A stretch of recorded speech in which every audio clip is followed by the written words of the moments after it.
We have a lot of reasons why we travel full-time instead of being in one place. We do it consciously and actively, and even though it's not easy every day, and it's not fun all the time. You mean it's not exciting? It's not exciting every That's what day. you meant. And the days... It is fun. It is fun. The days that it's not fun and exciting are when we're not figuring out how to play. And so a couple of people asked me in the last vlog, why do we travel full-time instead of living in one place? What would you say your reasons are for traveling? Following you around. Okay. Feels good. Is that true? Okay. Okay. I love that. I mean, what else am I doing? Okay. Just follow you around. Okay. But Right. I pulled you out of the tunnel. The angel tunnel. Yeah. Yeah. See? I did. What's all the yelling outside? I didn't know. I don't know. There are so many important things about traveling. Change is perhaps the most important thing because change keeps the mind fresh and active and open, and I like that of all the things. Yeah, change creates strength of mind and heart and body and soul. It forces us to. It also forces us to appreciate where we are more than just, we're just in this place and we're just going to be here Yeah, every forever. place we have 10 of our favorite things about that place. Yeah. Like the shower here is really nice. It's a big-headed shower. And there are other things that we don't like.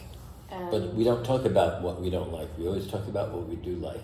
of course we talk about what we don't like. No, we don't talk about it. Together, we talk about it. Well, we complain, but for this thing that I only talk about what I like. Yeah, so My memory is only full of what I liked here. and the romanticism of the memory of all of these places, we always remember the best part of it. And by the time we leave anywhere, we're very comfortable in that place. And so the last place always feels like it was better than the newer place, because when we left, we were completely settled and very creative. It takes us a while to adjust. It takes a while to get a creative going. Yeah, and we're really good at that. We're really good at setting up our creative spaces as quickly as possible, and I'm really good at getting paintings going and keeping the vlog going. But it's really good for our spirits. It's good for our bodies. It's good for our minds, because I feel like you just stagnate. We're very creative when we're in one place. That's just the way we are, no matter what's happening. But it's also financially more feasible in a strange way. Living in one place ends up being more expensive because you have to have a car, you have to pay a large rent, you have bills. And everybody around you convinces you to buy such stuff. And Right. subscribe to this and that. And when you're traveling, you don't have to subscribe to anything. You just go. Right, and we can't accrue things. We have to be very conscious of things we buy, and because both of our suitcases are already completely packed, and everything we have has to be able to fit into our 2 suitcases. Yeah, I have a lot to get rid of. Do you? And he doesn't really have anything. You only have like a couple of dresses. Yeah. You don't really Very have anything. strange. And I don't have much either. But we have always found a way to thrive with having very little. We always have what we need. I have all the painting supplies, drawing supplies I need. You have all the creative supplies you need. Yeah. But staying minimal is another aspect where we can't build up things. And that's good in the end. That's what travel's about too, is not building up, Yeah, not right. holding on to stuff. And getting rid of stuff is, again, like change. In this case, you're just not holding on to material things. And one of the things that staying in one place does is it makes you hold on to stuff. Right, because you can. When we were at my mother's house in Nashville this past year, cleaning it out, there was a temptation to keep the house for a minute, and that temptation would create the possibility to then acquire a bunch of things like a sewing machine and all these fabrics and paint supplies and large canvases and all sorts of shit. Kitchen stuff. Kitchen stuff. We start cooking a lot, and thus we get a bunch of tools to cook. Right. And we can't do that, so we have to manage with what we have. And it really is, it's better in the end. Because, for example, when my mother passed away and I had to go and clean out this huge house with Thoth, there was this intense realization that she had spent 27 years just accruing so many things and not even capable of throwing any of that shit away, including our baby beds and our baby bonnets and cribs and all this shit. We actually have seen a lot of people pack rats and hoarders like crazy. It's almost like hoarders are part of the settling process. Yeah. Hoarding. Mm-hmm. And that's just kind of what people end up doing. But we tend to keep things pretty minimal because we have to. We don't have a choice. Otherwise, we have to throw stuff away. And it's this ability to be happy with having just the things that we have instead of feeling like we constantly need more stuff. So it's a trap. The whole having a home, in most people's minds they go, well, you have a community, you can build a community, you have security, and you have da-da-da-da. But in the end, it's a trap. And it really does trap people, and we're not fooled by that. Not at all. I'm not. No. So you're not just following me around. Do you enjoy traveling? No, I am following around. I'm just like... Yeah. I just... my motivations are different. Well, and so the motivation being to pray forward. Mm-hmm. Yeah.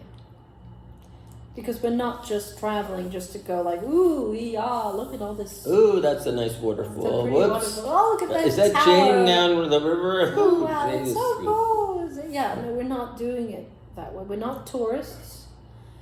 We're not retired.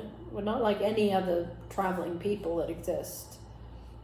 It is funny, the shopkeepers try to bring us into the shop, so the other day I was thinking, maybe I'm going to start playing to them and see what happens. That's what we did in Marrakesh. We just, in order to keep people from trying to sell us things, we would just sing down the street, and we became very famous in that area because everybody loved what we were doing.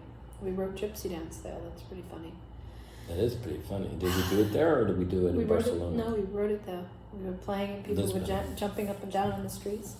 Yes, and Madame Bahia got up and danced. Yeah, she did. So it's just, it keeps us on our toes, keeps our minds sharp and fresh.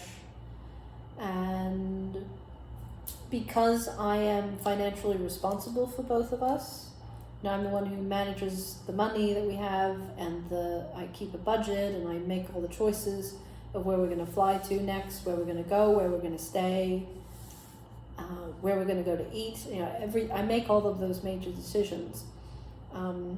It makes it a kind of less exciting and less fun for me, but I really enjoy that aspect of it. I enjoy making plans and choosing things, and the ability to be able to do that is something I really love. So, it's where I puff a lot. I realize I puff a lot. He puffs. And they're all different types of puffs. Different puffs for different reasons. And I feel like I protect him. I want to protect his innocence and his freedom. And you're very weird because you don't even you don't look at a map. You don't look at anything before we go somewhere. And you go, where are we? How do we get home? I don't know. I am pretty much like I told he's you like I follow around. Little baby. But I'm protective of that, and he doesn't care about figuring out where to stay or he just wants to play. So in regards, it really has allowed me to just enjoy yearning to play. Yeah, and relaxing when you don't. Mm-hmm. trying to, knowing that it's coming. yeah. He's the thing that we've talked about over the last 6 or 7 months since we started traveling again, is his only responsibility is to relax and be at peace with the way things are and play when he's able to. And then I'll take care of everything else. He's doing a good job with that.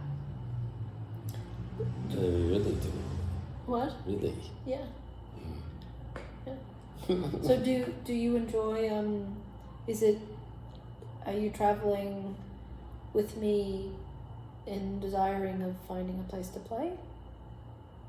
I would like to play. I don't know if I'm desiring to find. I always want to have a place to play. It makes for easiness. What would be your vision of traveling and the way that you would want to experience that? It would be nice to have an immensely resonant space that is publicly traversed, and to be able to do a performance in it every day for between 20 to 40 minutes. 4 days a week. Be able to burn incense and hold ceremony, have really good lighting. People can walk in and hang out and watch and be a part of the ceremony, and then leave when they need to. Because to me, that's the perfect presentation of this perfect. It leaves people free to come in and hang out or leave when they need to without making them feel like they have to stay, which is a lot of shows have that. Yeah, pressure or ticket sales or any of that stuff. We are, Thoth is very much an art monk, and as am I. We really do like to spend a lot of time at home. That's why our home situations are very cozy, and I always try to find comfortable, localized places, so we don't have to go very far to find food or find a place to play. That's important. And it's a lifestyle choice, and it's something that, if nothing else, I think it gives us a type of hope that the next place we go will be a new experience, and it's possible that we will meet people. It's possible that we will find a really nice performance spot. And my vision for traveling, the way that would be so just wonderful, is everywhere we went, anywhere we landed, that we had places to play, and we had audiences that were waiting for us and were desiring to come see us. That would be really nice. Because it can be lonely. It can be a very lonely experience. We are also we also got a boombox over there, and I think it was Tulum. And we right now are in our playing so relaxed with the boombox. It's really, really gratifying to play the way we're playing. Play with our loops, yeah. So we create our loops too. We're demonstrating all the modes of creative music, and we like being wide expressive. Yeah, and being able to write new loops when we get tired of the old ones. Just being our own creative powerhouse, and we do everything ourselves, and we don't need anybody else to do it for us. All we really need and would like to have is an audience. So traveling allows us to find new venues and do different things. New people. Mm-hmm. And we like that. And right, that is the number one thing that we are doing. We are not going to just go and like stare at things and look at stuff and go, wow, ooh. It's to play. We want to play. And the only thing, and I think you'd agree with me, my child. Yes. The only thing that would cause us to kind of settle or be in a place for longer than a month or so is if we found a space to do the work, or if we were offered a space or if it was just like an optimal situation that we found and we were just fell in love with that space to play in and we wanted to stay. And even then we would have it for a certain period of time and then go on to something else and then come back to it on a regular basis. Right, just like we've done with the Angel Tunnel in Lisbon or San Francisco or San Diego, is we would make a circuit of it. But yeah, there's really nowhere that we want to just be full time, and we've been so many places. There's no optimal place, and we learned that through experience, that there's just experiences of places. There's no one ultimate place that's going to be the best place. So giving ourselves the freedom to experience all different ways of living, all different kinds of people and environments, it's stimulating. It's not always exciting and fun, and Yeah, but it's always stimulating. it's very stimulating. It's good for our minds and our hearts and our brains and bodies and everything. And you just follow Was that a good around. You just follow me around. Yeah. What else am I doing? Oh, that's really cute. I don't really have a necessarily focused yearning on any kind of country or people or anything. I don't either. I'm just letting whatever comes, and then really being part of whatever it is. And that's a practice for you. Yeah. Yeah. And for me, it's I don't either have this desire that we need to go to this place or this place. It's just I will make choices, and him following me around and doing what I want to do gives me immense confidence, because I know that when he's gone I'll have the skills to do this. And it's important skills to learn, to be able to find housing, pick places to go, places to, just all the decision making that's required. And it's just good, it's good for my brain to keep that going, instead of just going, well, I guess we're just here and that's all it's ever going to be. I don't think we'll ever settle down. Yeah, I don't know what reason that would happen. I don't know that. Right.